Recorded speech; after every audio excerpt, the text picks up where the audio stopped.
জামাই যদি হঠাৎ করে শ্বশুরবাড়ি গিয়ে এরকম সারপ্রাইজ পার্টি দেয় তাহলে শ্বশুরবাড়ির অবস্থা কেমন হতে পারে এটা তোমরাই বলো। তো কেন আমার বর হঠাৎ করে শ্বশুরবাড়ি গিয়ে এরকম সারপ্রাইজ পার্টি দিল সবটাই তোমাদেরকে এই ভিডিওতে শেয়ার করবো। So hello everyone, welcome my new mini blog. আর জানো তো এই পুরো সারপ্রাইজ পার্টিটা না আমার বর কিন্তু একাই প্ল্যান করেছে, মানে আমিও কিন্তু সারপ্রাইজড হয়ে গিয়েছিলাম। হঠাৎ করে বিকেলবেলা অফিস থেকে এসে বলে তাড়াতাড়ি রেডি হও, এখন কিন্তু যাবো শ্বশুরবাড়ি। এই শুনে তো আমি পুরো চমকে গেলাম, হঠাৎ করে শ্বশুরবাড়ি। তো বললো চলো একটা সারপ্রাইজ আছে। যেহেতু আমার বর প্ল্যান করেছে সারপ্রাইজ পার্টির, আর পার্টি মানে তো খাওয়া দাওয়া, আর খাওয়া দাওয়া স্টার্টিং হয় মিষ্টি মুখ করে, তো তার জন্য কিন্তু প্রথমে আমরা চলে আসলাম গোকুল। আর এখানে কিন্তু ছিল ভ্যারাইটিস মিষ্টি, আর কোনটা ছেড়ে কোনটা নেব আমাকে ডিসাইড করতে বলেছে। আমি তো একদম ভেবেই পাচ্ছি না যে কোনটা ছেড়ে কোনটা নেব। লাস্টে বললাম তুমি যখন সারপ্রাইজ দিবে তুমি তোমার পছন্দ মতো করে নাও। তো সেই মতো কিন্তু বর আমার 2 রকমের মিষ্টির আইটেম নিল, আর ওদিক থেকে কিন্তু নিয়ে নিল ধোকলা। আর মিষ্টির পাশাপাশি এখানে কিন্তু বিভিন্ন ধরনের ডেজার্ট প্লাস চকলেটের আইটেম ছিল। আর যেখানে দেখবে চকলেট সেখানে অভিক আবার বলবে না যে আমাকে দাও, এটা হতেই পারে না। ও তো এখানে এত চকলেট দেখে ও ডিসাইড করতে পারছে না যে কোন চকলেটটা নেবে। তো অনেকগুলো দেখে কিন্তু ও ফাইনালি একটা পছন্দ করেছে চকলেট। তারপরে কুটু শোনার জন্য কিন্তু একটা চকলেট এখান থেকে নিয়ে নিয়েছিলাম।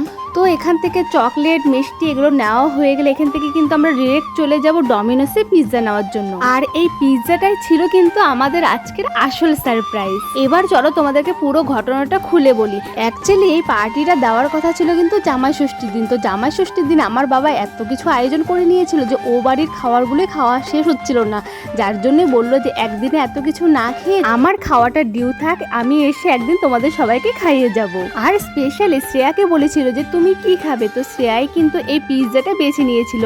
আর আমার মা বাবা যেহেতু পিৎজাটা খায় না তার জন্য কিন্তু এই মিষ্টির আইটেমটা নেওয়া। আর এই জামাই ষষ্ঠীর পার্টিটা দিতে কিন্তু অনেকটা লেট হয়ে গিয়েছে, তার কারণ কিন্তু যে জামাই ষষ্ঠীর পরপরই কিন্তু আমাদের বাড়িতে পুজোটা ছিল, আর পুজোর মধ্যে তো যে ঝামেলা ছিল এর জন্য হয়নি। তো তারপরে কিন্তু অভিকের আবার এক্সাম শুরু হয়ে গেলো, এক্সামের সময় তো আমি একদমই যাবো না। আমার বর কিন্তু অনেক বলেছে যে চলো শ্বশুরবাড়ি গিয়ে সারপ্রাইজ পার্টিটা দিয়ে আসি, কিন্তু আমার জন্যই কিন্তু এতটা লেট হয়ে গেল। এদিকে বরের কাণ্ড দেখো দেখো, মাকে ফোন লাগিয়ে আমার কাছে দিয়ে দিল, বলে মার সাথে একটু কথা বলো, কিন্তু বলবা না যে আমরা যাচ্ছি। তাহলে তোমরা বুঝতেই পারছো যে আমার বর এটা নিয়ে কতটা এক্সাইটেড ছিল।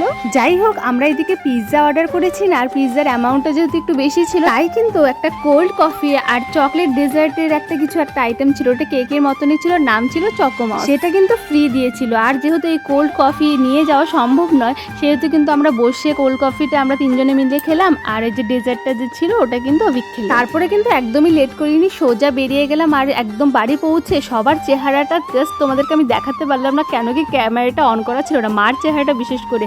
তো শ্রেয়ার চেহারাটা তোমাদেরকে দেখাচ্ছি, আর কুটু সোনারটা সবাই কিন্তু প্রচন্ড অবাক হয়ে গিয়েছিল। শ্রেয়া আর কুটু সোনা তো তখন ঘুমোচ্ছিল, আর মা আমাদেরকে দেখে দৌড়ে গিয়ে ওদেরকে ডাক দিল। তারপরে মিষ্টির যেগুলো আইটেম ছিল সেগুলো জামাই কিন্তু শাশুড়ি মাকে দিয়ে দিল, আর যার জন্য এই পিৎজা পার্টিটা মানে শ্রেয়াকে কিন্তু পিৎজাগুলো সব ধরিয়ে দিল। তো কুটু সোনা কেন বাদ থাকবে, কুটু সোনাকেও কিন্তু চকলেট দিয়ে দিলাম। আচ্ছা, তারপরে কিন্তু একদম দেরি করি নেই, যেহেতু পিৎজাটা ঠান্ডা হলে একদমই ভালো লাগবে না, তাই শ্রেয়াকে বললাম তুই পিৎজাগুলো রেডি কর, এদিকে মাকে আমি সব মিষ্টিগুলো এগিয়ে দিলাম। তারপরে কিন্তু সবাই মিলে বসে কাড়াকাড়ি করে পিৎজাটা খেলাম। এইভাবে খেতে কিন্তু দারুণ মজা লাগে, তাই না? আর আজকের পিৎজাটা কিন্তু ভীষণ টেস্টি ছিল, কিন্তু না আমি একদম বেশি খেতে পারিনি, কারণ এমনিতে তো পিৎজাটা পুরো চিজের ছিল, আবার এক্সট্রা চিজ নিয়েছে না, এতটা চিজ হয়েছিল পরের দিকে আমি আর খেতেই পারছিলাম না, আমার পুরো মুখ ফিরিয়ে দিচ্ছিল।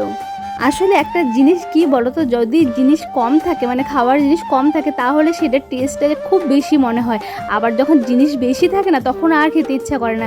আমাদের অবস্থা কিন্তু সেম এরকমই হয়েছিল, মানে আমার বর মানুষ হিসাবে পিৎজাটা বেশি নিয়ে এসেছিল, তাই খেতে খেতে সবার অবস্থা পুরো খারাপ হয়ে গিয়েছিল। যাই হোক, ওদিকে ভাইয়ের জন্য ওয়েট করতে করতে কিন্তু আমাদের খাওয়া কমপ্লিট হয়ে গেল। তারপরে দেখি ভাই এসে তখন আর খাইনি, ও যেহেতু ফ্রেশ হয়নি, তো ও কিন্তু পরে ফ্রেশ হয়ে খেয়েছিল। তারপরে আবার শ্রেয়া সবার জন্য চা বানিয়ে নিয়ে আসলো, তো আমি তো একদমই চা খেতে ভালোবাসি না, তাও একটু খেলাম, আর আমার বরের তো এই টাইমে চা লাগবে তাই ও পুরোটাই খেলো। তারপরে কিন্তু আমরা বেরিয়ে গিয়েছিলাম, কারণ ওদিকে আবার দোকানে গিয়ে বাবার সাথে একটু দেখা করব। আর যেহেতু বাবার বাড়ি যেতে যেতে অনেকটাই রাত হয়ে যায়, তাই কিন্তু বাবার মিষ্টিগুলো মা এখানেই নিয়ে এসেছিল, আর আমি বললাম তুমি আমাদের সামনেই খাও, আমরা দেখে যাব। তো বাবার খাওয়া হয়ে গেলে কিন্তু আমরা বেরিয়ে গিয়েছিলাম, আর মা দেখো কিছু ফল কিনে দিয়েছিল বাড়ির জন্য। তো চলো আজকে ভিডিওটা এখানে শেষ করছি, দেখা হচ্ছে তোমাদের সাথে আবার নেক্সট ভিডিওতে। ওকে, বাই।